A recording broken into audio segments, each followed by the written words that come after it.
The BS Report is a free-flowing conversation that occasionally touches on mature subjects. First of all, This is the BS Report with Bill Simmons. it might be cool, I don't know. And if it's not, I don't The care. BS Report with Bill Simmons. Bill Simmons works for ESPN. He's also named the sports guy, and he writes a comical sports column. He must be a popular dude. The BS Report. It's got a real dirty sound, like a rusty steak knife cutting through a well-aged steak. Now.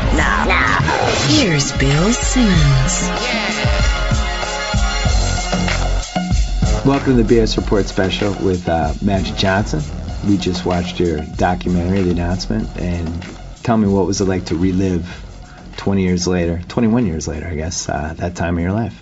Well, Bill, it's always, I guess it's great now that you can relive it, that you've lived over 20 years with the virus. Back then it was an emotional roller coaster. The announcement, when I found out, it just devastated me. And so I had to deal with that myself, making sure that I would be okay. And then, the hardest part of the whole thing was to go through that almost 2 week time, a week, so to know if my wife was going to be okay. And I was just like, that's the thing that really, I was like really praying that hopefully she'll be fine and the baby would be okay, because she was pregnant at that time. And when we got the news back that she was okay, that was a heavy load lifted off me. Now I knew I could go on and deal with it myself and try to make sure that I would be here a long time.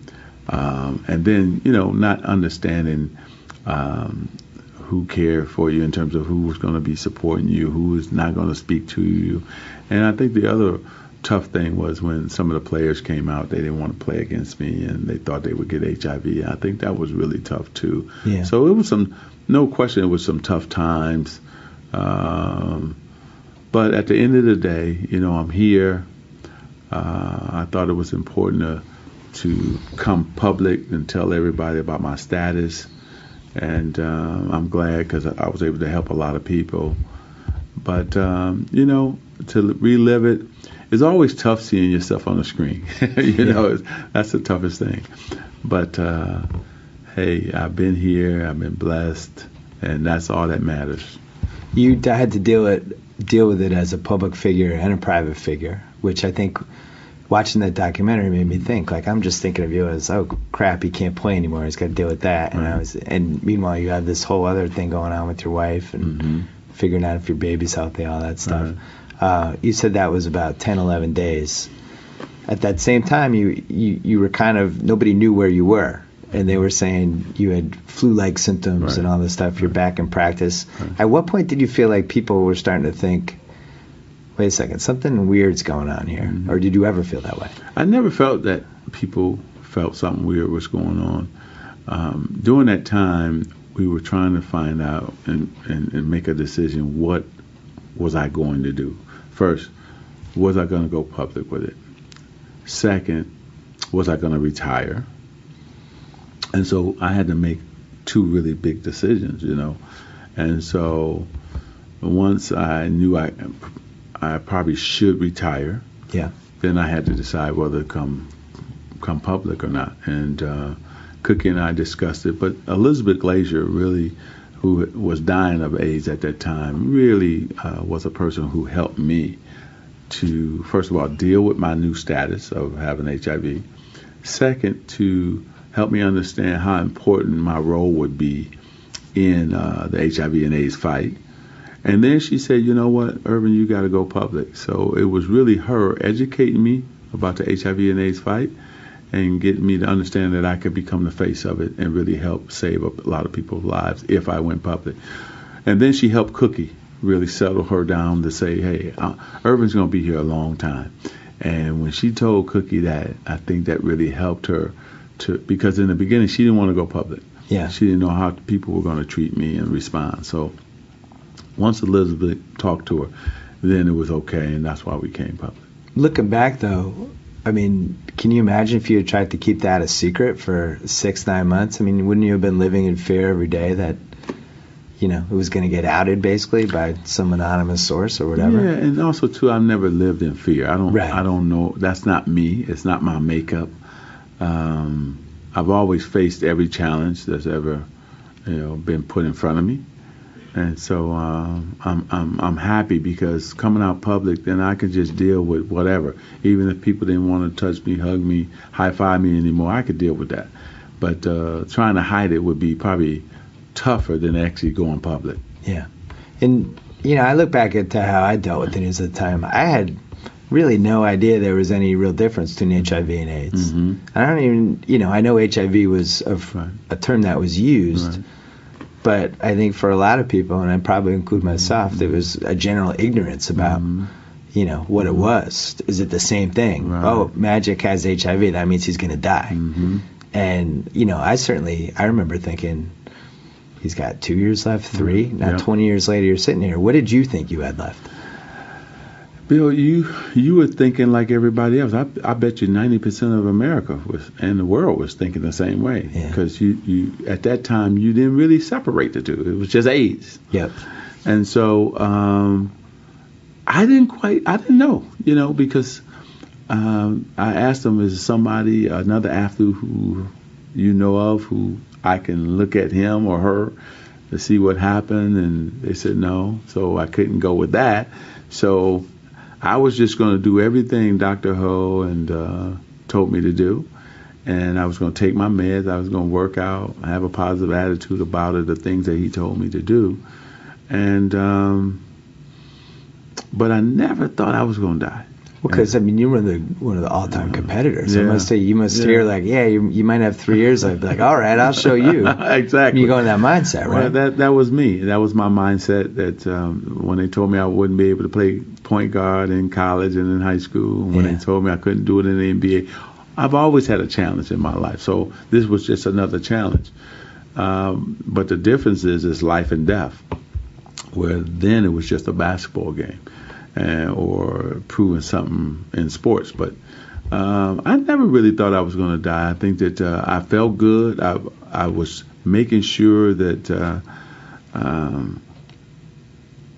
think that if I probably wasn't a religious guy, I probably wouldn't have thought the way I thought. But I thought that I was going to be blessed, and I was going to do everything I had to do to be here for a long time.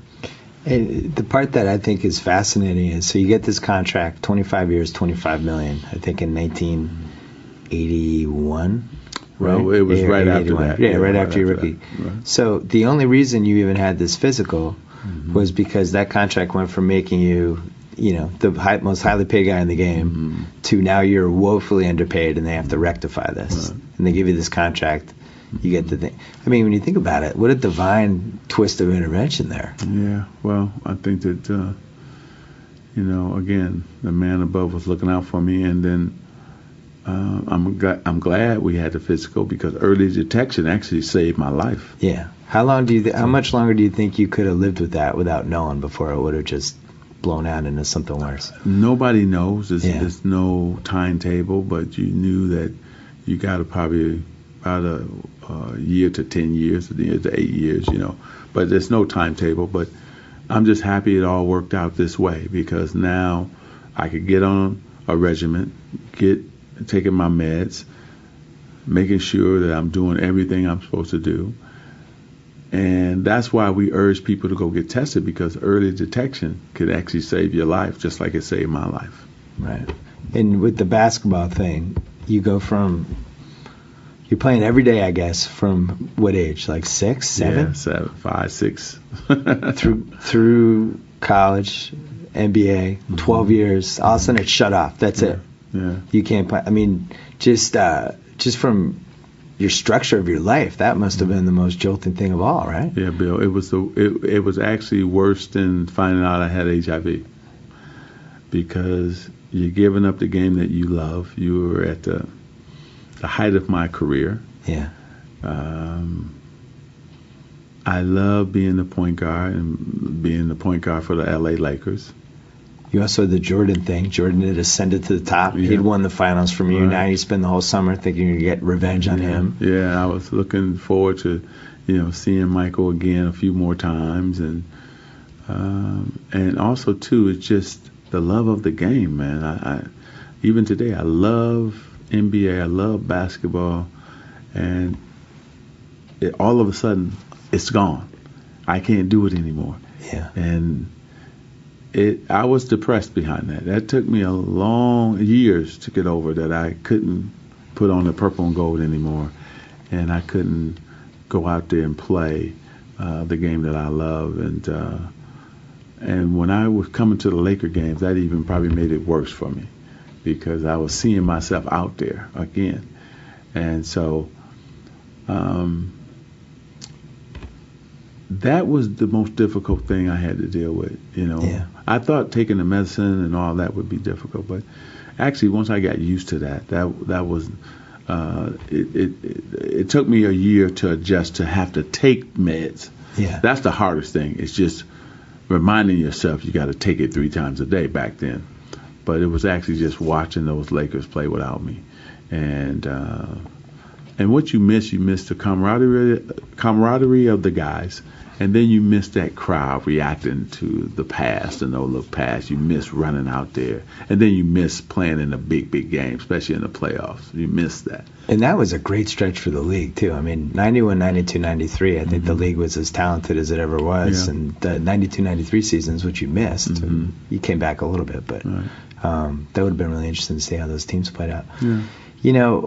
I think the documentary didn't totally capture this, but from the announcement through those next 5 years, like it seemed to me like you were a guy who was struggling a little bit. Like you came back as a player, and then that didn't work out. You came back as a coach. You announced. You did a talk show. Then you came back again in the 95-96 season. And it seemed like you were just trying to figure out where you fit in beyond just being an HIV spokesman. Is that a fair statement? No, I think that, you missed the game, so you want to come back. And I was still a young man. And so I think that it's fair to say you're trying to figure out your life. Yeah. And the talk show definitely didn't work out. And I really have more respect for guys who do that on a nightly basis, and guys like yourself who do it on a daily basis as well. So that wasn't me. But at the same time, what people didn't understand, I was still a businessman. I was still owning things. Right. But it wasn't publicized like the talk show was, a big thing. And so coming back to the NBA was a big deal. But I was still owning businesses as I was doing those things. So right when I got fired by Fox doing the show, I just went into my business life and also just said, you know what, I'll forget basketball. I'm going to concentrate on my business and building my empire there. And I just took off. And it was almost like, look, man, you can't play basketball anymore. Knock, knock. You can't play. Yeah. So get that out your system. Just go over here, and you're going to be blessed with this incredible business, because that's what you always wanted to do after you were done playing basketball. So I'm just happy I got into my second life. And ever since I got fired from the Magic Hour, my business just took off. So it was great. The coaching thing, I think you went 16 games. Yeah, but I never wanted to be a coach. All right. I did a favor for Dr. Buss. He asked me to go down and so coach. So deep down, you never want to do that? Oh, no. I would have done it then. And only reason I did it was I love Dr. Buss. And when Dr. Buss asked me, and if he asked me anything to do, I'm going to do it because I love him. And so I was fighting, kicking, screaming all the way to the practices and everything. I never wanted to be down there. So we won our first game, right? So we played, and everybody's going crazy. And Dr. Buss, Jerry West, all of us, hey, great job, we won, blah, blah, blah. So I called, at that time, Lon Rosen was my agent. Now he works for me. And I called Lon into my office, I stepped out. So, hold on, you guys. I said, Lon, get me out of here. I'm miserable. After the first game. And I never in my life, I respect now the Phil Jacksons, the Pat Rileys, I'm really surprised, getting to know you a little bit at least, and just knowing what you were like as a player. I would have thought you would have liked coaching. No. Just the leadership of men type aspect of the If I would have liked coaching, I would have stayed, because they wanted me to stay. Yeah. Jerry West. But why don't you think you liked it, though? Just dealing with egos and all that crap? Or you wanted to play? Because I've never wanted to be a coach. Yeah. And I know how difficult it is. Your heart and soul has to be in it. I've always wanted to be a businessman after I was done. Yeah. So Michael Cooper, Byron Scott, and myself used to sit side by side, our lockers, on planes, on buses, everywhere. We'd go to the movie every road trip together. So Coop said, I want to coach women's basketball. He's coaching at USC women's basketball. Byron Scott said, I said, what do you want to do after you're done, Byron? Oh, I want to coach in the NBA. He's coaching, Cleveland now. And I've always said I wanted to be a businessman, and I'm doing just what I want to do. Right. Now, you take me in a boardroom or you put me in those situations, I love it. Right. Not coaching. Post-Olympics, you came back. It's covered in the film a little bit, and there was definitely hesitation on part of some players, and I'm sure you heard rumblings of other players and things like that. That everything culminated. You got cut in your arm. In North Carolina at the exhibition game. And in the doc, they say how, people were saying how you felt, you could feel people looking at you differently. Yeah. Explain what that was like. That was a tough moment. Everything was going good up until I got cut. And the hush over the crowd, and then every eyeball was on me, that cut, how I was going to react. And I'm looking at them to find out how they're going to react in terms of the crowd and the players. And you could feel it. Oh, man. You could definitely feel it. And, Bill, I never felt that way ever in my life playing basketball. It was like I didn't belong, And so I went back, and you almost wanted to cry. You were so disappointed that happened. And I knew then I had to retire again. I had to step away because I never wanted to hurt the game or be this almost like polarizing force kind of. Yeah. And then to keep forcing the issue, I didn't want to do that. Right. So I'd rather step away, and that's what I did. To say, forget it. It's not worth it. It's not worth it to my teammates, to David Stern in the NBA, and also just putting everybody in an awkward situation. They weren't ready. Everybody wasn't educated. They were not ready. And then I wasn't ready to deal with, after the cut. I'm also just like going crazy too. So that's why I stepped away, and that's why I came back later. Because David, you got to give Commissioner Stern a lot of credit. He actually helped educate the league and the players about HIV and AIDS, and I was doing my part. And the next time I came back, everybody was more educated. They were ready, especially after what happened in the Olympics. It went well. Yeah. And I remember even in the Olympics, Australian guy said, they didn't want to play against me. They hoped if the Dream Team was playing them, a couple of guys were like, well, I'm not going to play against them, And then we end up playing them and blowing them out. But even then it was that was the one country who said some negative things. Could you feel people playing differently against you? No, not at all. It was just that cut changed everything. Right. And I think that made everybody maybe say, maybe I can get HIV from playing against them. Right. That changed the whole thing. Right. And so what about the way people were interacting with you, like post November 7th? Like, because you're a lovable guy. You're a guy. You're a hugger. You're a toucher, and all that stuff. And you're at a point in the world where we didn't know how HIV was transmitted and all that. Did you feel like people were? Oh yeah, there was backing off. It was definitely some hesitation, no question. You still see that now or not anymore?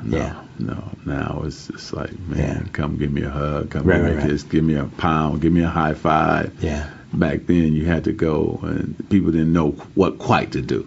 You saw that hesitation. Should they shake my hand? Should they not? Say, give me a high five like they used to. It was all that, And so you just say, okay, just smile and you go about your business, you wave, but it was definitely hesitation. And then, you had 3 guys, I think Mark Price and Karl Malone, and I can't remember the other one, came out and said, hey, they didn't want to play against me.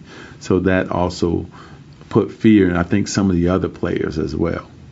And then I think the All-Star game actually changed a lot of their minds, the way, I was able to perform and play, then nothing happened. Then the Olympics followed that, and then that's when I came back.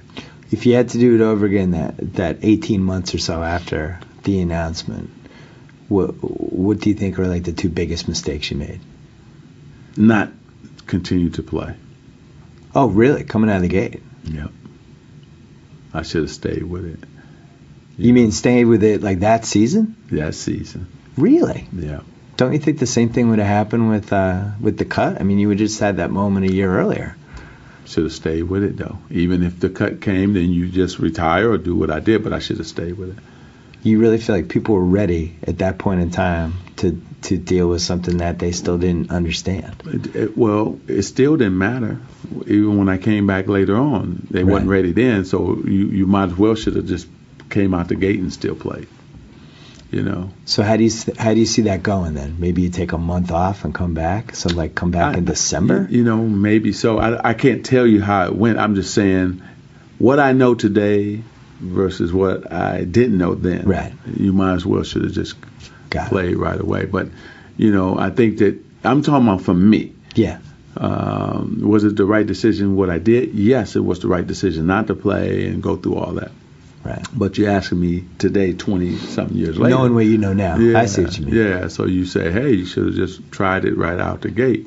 But I made all the right decisions. I don't regret anything that I did. I'm happy that I retired because I wanted to be here for my wife, Cookie, and my kids, because at that time they couldn't tell me. They said, hey, it's going to attack your immune system, so you got to be strong, and an 82-game season would hurt, And so that's why I retired. And so I'm happy. Everything that I did, I'm happy. Would you have gone in the book I think the book came out a year later, and it seemed like you really went out there trying to tell people here's all the stuff I did, talked a lot about your sexual escapades, stuff like that. Mm-hmm. Do you feel like you went too far or not far enough? No, you tell the truth. Yeah. So I told the truth, and we dealt with it, and because you got to tell the truth and you got to educate people. Right. I went far enough. It's no go further. That's it. You go as far as you go, and that's it. You try to educate people because you knew that there was players and other people living the same type of lifestyle. So you want to educate them, but also guys, normal guys. Right. And so you tried to educate everybody. What about you battled all kinds of rumors after you got HIV. You went on Arsenio's show. Arsenio asked you if you were gay. You said no. The crowd applauded. In retrospect, kind of not the greatest moment. Well, he put to rest what people were trying to say. So it was a good moment to ask me that question to say, hey, whether I am or not. So, I think the gay community, probably took it wrong at that time. Yeah. But the heterosexual community wanted to know. So what do? You ask the question. And that's his job, is to come out and ask questions. And then I joined forces with the gay community to help educate people about HIV and AIDS. Because one thing good about the gay community, they did a wonderful job of educating themselves and their community about HIV and AIDS, where the heterosexual community, we've learned from the gay community on how to educate people about HIV and AIDS. Do you think and also safe sex. Do you think we needed somebody of your stature / celebrity to really advance this cause to the next level? Because up to that point it had been, Arthur Ashe. And, did we need somebody on your level to do this? Yeah, in the prime of career and playing for the Lakers and so on. I think it definitely helped. And that's what Elizabeth Glazier told me. She said, that's why it's a perfect time for you to be the poster of HIV and AIDS, because we needed somebody like you. And that's why she didn't want me to just go away and keep it a secret. She wanted me to come out and tell people. And I think I did help, and I'm still helping. The HIV and AIDS fight has been an interesting fight because, when I first announced, everybody wanted me to join them because they had their own agenda. And so when I joined the Bush Commission, America was not really doing a lot when it came to HIV and AIDS back in the day. Well, that started with the Reagan presidency. He wouldn't even acknowledge it. Yeah, and so it came on through. I decided to quit and got with some great grassroots organizations who were doing great things about HIV and AIDS. And so when you think about it, a lot has been done. We still got a lot of work to do when it comes to HIV and AIDS, but the drugs are better. When I announced, we got, over 30 now. The information is better. And you and I can sit here on your show, and talk openly about HIV and AIDS. Well, we couldn't do that before. Right. What do you think is the biggest, in 2012, the biggest misconception about the virus? Well, I think the biggest thing is that when I first announced how everybody was really protecting themselves and really getting the information, it's not at the forefront like it used to be, and that's what we got to change. We got to get it back at the forefront. People are still getting HIV today, but the drugs are better, so people are living longer, especially if you can get early detection. But there's still a fight out here. It hasn't changed. And then the world now, Africa, China, some of the bigger countries and places there, HIV is popping up over there at an alarming rate. Before we started taping this, you presented the film to a bunch of high school kids in Los Angeles, and you were talking to them, and you kept shushing them. Mm-hmm. You wanted their full attention. Yeah. Do you feel like when you're talking to these kids, they're locked in 100% to what you're saying, or has the impact of 20 years ago faded a little bit here? No, you're going to always shush kids. Anybody. Right. The principal, their teacher. That's a good point. That had nothing to do with whether they're listening or not. I connect with kids very well. That's why I was able to deliver that message to them. But do you feel like 20 years later, and I was, I get it, HIV is bad. Do you feel like it's still resonating with those kids? No, not. It's resonating, but it doesn't hit them because I'm too young. So they feel they're too young to deal with HIV and AIDS right now. Even though young people, the numbers are up among teenagers who are diagnosed with HIV. So that's why we're going to deliver that message to them. And then I think the film itself will do a wonderful job with them. And then the panel, because there's some people who are on the panel who got diagnosed when they were 14, 15. So they will also connect with them. So I've always connected with young people because I'm real. I keep it real. And so if you keep it real and then they know that you're really there for them, and then you don't talk over them, over their heads, and I never talk over their heads. And so, and they know I'm from the community. They see me and they see I'm the same color, so I can deliver the message to them. And so it all works. The most interesting thing about you is that you no longer play basketball, but not for the reason that people think. Yeah. You don't play basketball because you can't find a good game. Exactly. I think this is amazing. How could you not find a good game? Well, I'm in such great shape. A couple of years ago I said, you know what, I'm too heavy, so I purposely lost about 30 pounds. I wanted to get in great shape, so I increased my cardio, and then I got better at what I was eating. Yeah. And now I'm like in the best shape of my life, right? And what happens is now they play, but they only play for an hour. But if they say the game's going to start at 10, it actually don't start till 11:30. And my day is all programmed out. Right. It's all penciled out. So you can't tell me 10 because I'm going to pencil 10 to 11:30. Then I got to go to meetings. And so I can't find a good game. But I still love the game because. Can I ask you who shows up late for a pickup game with Magic Johnson? I want to meet this person. If Magic's coming at 10, I'm there at 9:30. Young people have changed. It's not the same. I'd like to apologize on behalf of all young people out there. Exactly. Some of them, 10 is 11, but at the end of the day, hey, I still love it. It's still the game that I watch and Do you still have it, you think? Or you still have the little baby jump hook? Oh, yeah. I was shooting about 2 or 3 weeks ago. I was shooting like a magazine cover, and I started shooting some shots. I made about 10, 11 in a row, and that never leaves you. Yeah. That's why I tell you that Larry Bird could come.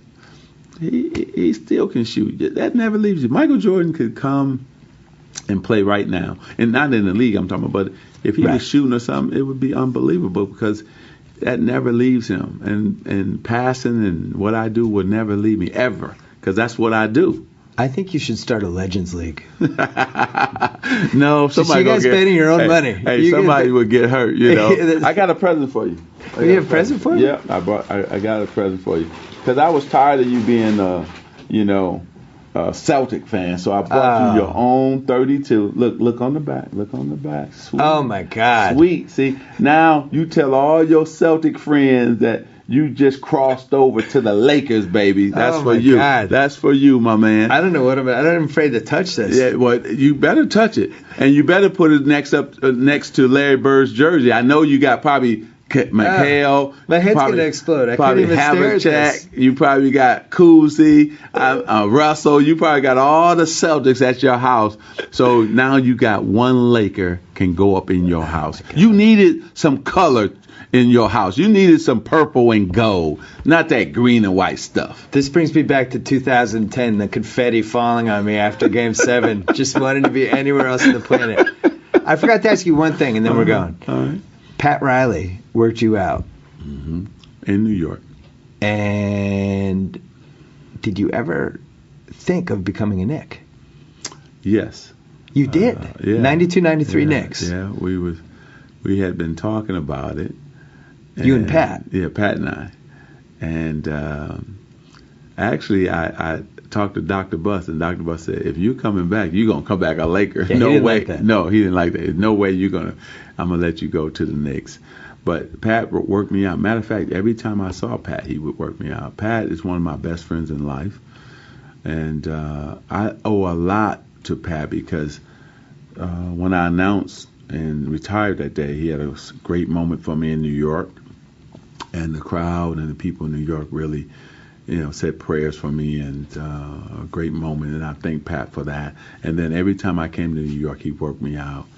And New York is a special place. Great basketball fans, and they always really give me a great ovation when I'm there.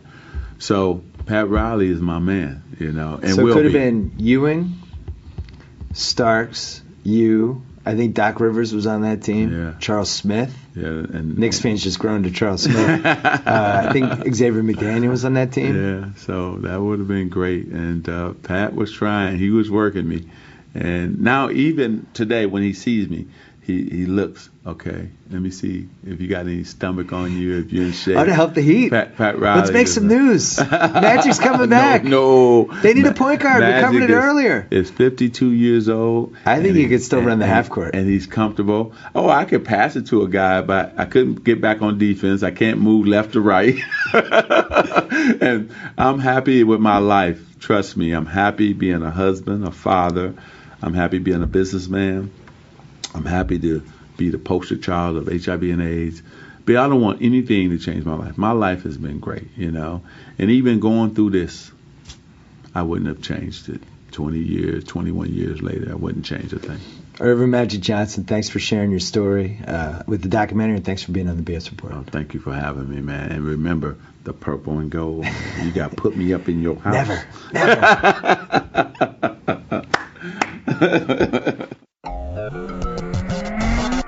So I get to sign off. Whoa! Thank you for downloading the BS Report with Bill Simmons. Too much fun. Check out more podcasts at the iTunes Music Store or at Pod Center at ESPNradio.com. Peace out.